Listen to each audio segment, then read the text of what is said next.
अऊज़ु बिल्लाहि मिनश्शैतानिर्रजीम बिस्मिल्लाहिर्रहमानिर्रहीम वलितुकमिलुल इद्दता वलितुकब्बिरुल्लाह अला मा हदाकुम लअल्लकुम तशकुरून। ये सूरह बकरा की आयत है। इसमें ये बताया गया है कि रमज़ान के रोज़ों की तकमील पर आप अल्लाह ताला का शुक्र अदा कीजिए और अल्लाह ताला की बड़ाई बयान कीजिए। तो हम अल्लाह ताला की बड़ाई किन अल्फाज में बयान करेंगे? वो तकबीरात ईद हैं। अल्लाहु अकबर, अल्लाहु अकबर, अल्लाहु अकबर, ला इलाहा इल्लल्लाहु वल्लाहु अकबर, अल्लाहु अकबर वलिल्लाहिल हम्द। इन अल्फाज में हम अल्लाह ताला की तकबीर बयान करेंगे। औरतें भी ये तकबीर कसरत के साथ पढ़ें घर में काम के दौरान, और मर्द भी जब ईदगाह जाएं और वापस होएं तो इस तकबीर को कसरत के साथ पढ़ें, ताकि यौम ईद अल्लाह की याद के साथ गुजारा जाए और मज़कूरा बाला आयत पर पूरा अमल करें। इस्लाम एक शाइस्ता और नफीस और निहायत महज़्ज़ब मज़हब है। ईद मनाने का जो हमें हुक्म दिया गया है वो अल्लाह सुब्हानहू व तआला की तरफ से दिया गया है, और ख़ुशी मनाने का भी हमें जो हुक्म दिया गया है वो अल्लाह सुब्हानहू व तआला की तरफ से दिया गया है। हम ईद की खुशियाँ मनाएंगे और ईद को इस तरह अदा करेंगे कि ईद के दिन अल्लाह ताला ने हमारे लिए दो इबादतें मुकर्रर की हैं। पहली इबादत ये है कि सदक़े फ़ित्र अदा करना।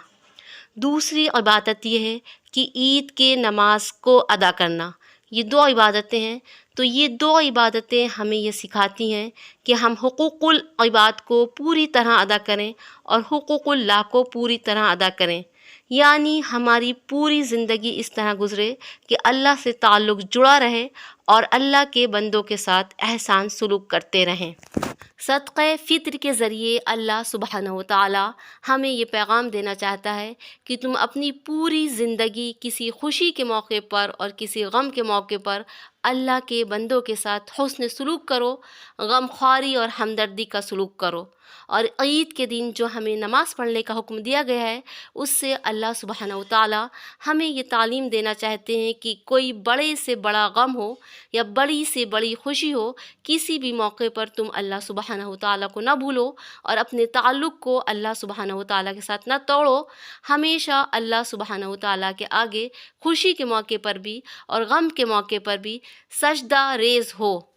अमल तुम्हें सारी ज़िंदगी अख्तियार करना है, इसी में तुम्हारे लिए बड़ी कामयाबी छुपी है। पूरे रमज़ान हमने इबादत करके तक़वा हासिल करने की कोशिश की, और ईद की तैयारियों में हम जब मसरूफ़ होते हैं तो अल्लाह के हुक्म को भूल जाते हैं और अल्लाह के हुक्म अदूली करने लगते हैं। यानी रात भर शॉपिंग करते हैं और सुबह के वक्त फ़जर की नमाज़ क़ज़ा कर देते हैं। ये एक बड़ी गलती है। जो तक़वा हमने रमज़ान भर हासिल किया है उसको हम ईद की सुबह ही खो देते हैं। लिहाजा कोशिश ये करना चाहिए कि फ़राइज़ को ना छोड़ें, बल्कि फ़र्ज़ नमाज की पाबंदी ज़रूर करें। दूसरी बात ये है कि ईद के दिन अपने किसी रिश्तेदार या अपने किसी दोस्त को तहक़ीर की निगाह से ना देखें, उसकी हंसी और मजाक ना उड़ाएं, ना उसके कपड़ों का हंसी मजाक उड़ाएं, ना उसके फ़ैशन का हंसी मजाक उड़ाएं, ना उसके जूतों का हंसी मजाक उड़ाएं। क्योंकि किसी इंसान की दिल शिकनी करना ये अल्लाह ताला को बहुत बुरा लगता है और अल्लाह ताला के अर्श को हिला देता है। बल्कि अल्लाह की मखलूक के साथ ईद के दिन खंदा पेशानी से मिले।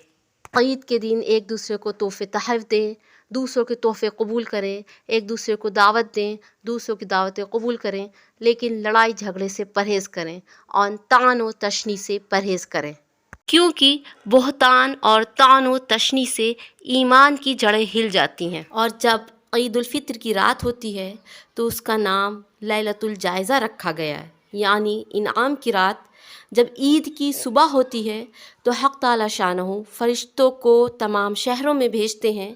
वो ज़मीन पर उतर कर तमाम गलियों में और रास्तों पर खड़े हो जाते हैं और ऐसी आवाज़ में जिसको जिन्नात और इंसान के सिवा हर मखलूक सुनती है, पुकारते हैं, ए मुहम्मद सल्लल्लाहु अलैहि वसल्लम की उम्मत, उस रब्बे करीम की दरगाह की तरफ चलो जो बहुत ज़्यादा अता करने वाला है और बड़े से बड़े कसूर को माफ़ करने वाला है।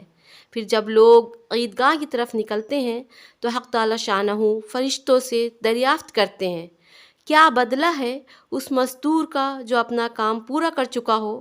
وہ عرض کرتے ہیں کہ ہمارے معبود اور ہمارے مالک، اس کا بدلہ یہی ہے کہ اس کی مزدوری پوری پوری ادا کر دی جائے۔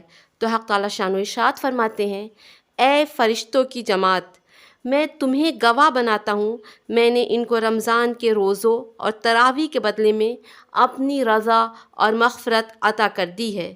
بندوں سے خطاب فرما کر اللہ سبحانہ و تعالیٰ ارشاد فرماتے ہیں، اے میرے بندو، تم مجھ سے مانگو، میری عزت کی قسم، میرے جلال کی قسم، آج کے دن اس اجتماع میں مجھ سے تم اگر اپنی آخرت کے بارے میں سوال کرو گے تو عطا کروں گا، اور دنیا کے بارے میں سوال کرو گے تو میں اس پر مصلحت کی نظر رکھوں گا، اور میری عزت کی قسم اور میرے جلال کی قسم، جب تک تم میرے حکموں پر عمل کرتے رہو گے میں تمہاری خطاؤں کو معاف کرتا رہوں گا، اور میری عزت کی قسم میں تمہیں کافروں کے سامنے رسوا نہیں کروں گا۔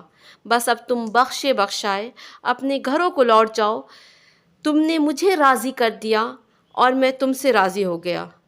فرشتے اس اجر و ثواب کو دیکھ کر خوش ہوتے ہیں۔ عید کی رات یعنی چاند رات کی رات کو عبادت کرنا مستحب ہے، اور چاند رات کی رات کو دعا بھی خصوصی طور پر قبول ہوتی ہے۔ اس لیے اگر کام کی کثرت کی وجہ سے عبادت نہ کر سکیں تو ذکر الہی میں ضرور مشغول رہیں تاکہ عبادت کا ثواب مل جائے۔ عید کا پیغام محبت اور عبادت ہے، لہٰذا اس پیغام کو ذہن میں رکھ کر عید کے تمام کام انجام دیے جائیں۔